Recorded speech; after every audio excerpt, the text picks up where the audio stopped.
Je m'appelle Monsef Mohamed, je suis actuellement professeur de l'enseignement supérieur à l'École nationale d'agriculture de Meknès.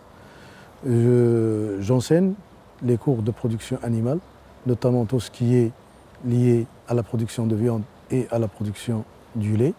Et j'ai commencé ma carrière en tant que technicien en élevage et par la suite j'ai effectué des études d'ingénieur et également j'ai effectué des études pour être assistant à l'université.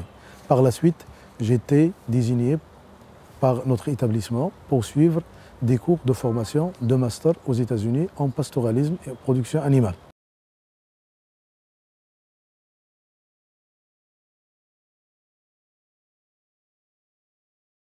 Bon, ma mission dans le projet MEC consiste à assister et à accompagner les éleveurs, producteurs de lait, dans l'oriental et dans les Doukala, pour asseoir des bonnes pratiques de conduite de l'élevage laitier.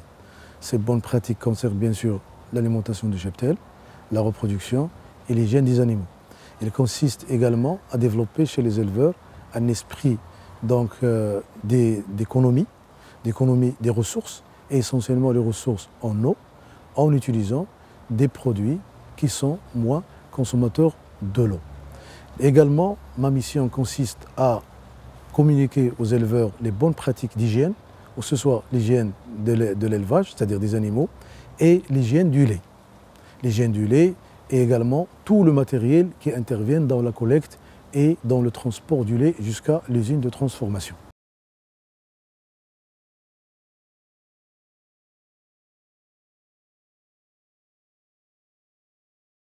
Concernant le volet de l'économie de l'eau et l'élevage intensif laitier, donc il y a lieu à ce niveau-là de développer chez les éleveurs des pratiques qui consistent à utiliser des fourrages qui sont moins consommateurs d'eau.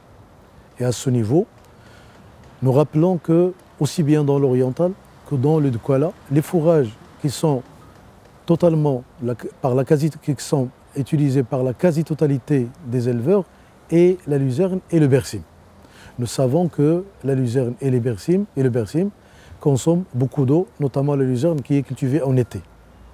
Par rapport à d'autres cultures qui sont plus productives en termes de fourrage, telles que le maïs fourrage et le sorgho fourragé, ces cultures-là ne consomment pas autant d'eau que la luzerne et le bersim. Et en plus de ça, ils sont productifs et sont mieux adaptés pour la production du lait.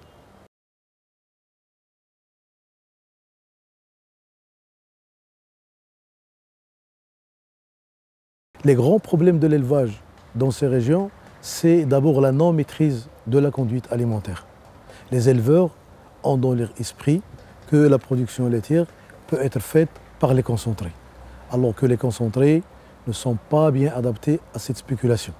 Deuxième volet, les éleveurs n'ont pas encore acquis la notion de la conservation des fourrages, essentiellement la conservation des fourrages à l'état frais, tels que l'ensilage.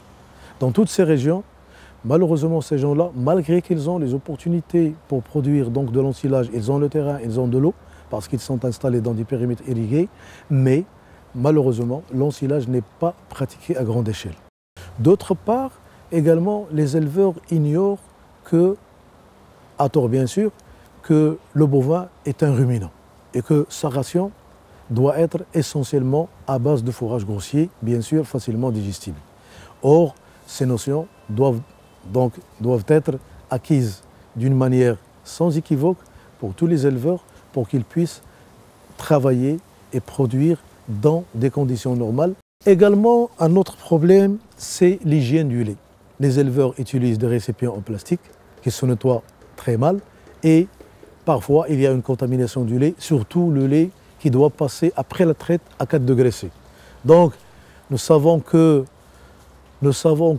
la plupart des élevages sont parfois éloignés des centres de collecte. Et ceci, donc si le lait n'est pas remis au centre de collecte dans les 2 heures qui suivent la traite, ceci donc prédispose donc le lait à des putréfactions et à des pertes.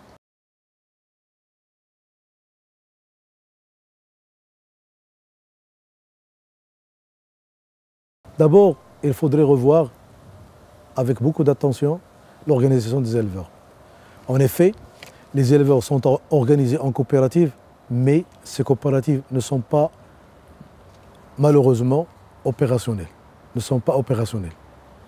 Donc, il va falloir revoir l'organisation des éleveurs de telle sorte à ce qu'ils soient plus opérationnels et donc réunir les efforts de tout le monde et travailler en commun en termes de production et en termes de commercialisation du lait.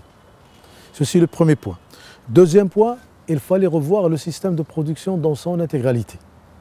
Nous avons parlé tout à l'heure des problèmes d'alimentation, des problèmes de reproduction et des problèmes d'hygiène. Donc pour arriver à des objectifs assez performants par les éleveurs, il va falloir améliorer leur savoir et leur savoir-faire et améliorer également tous les intervenants en élevage.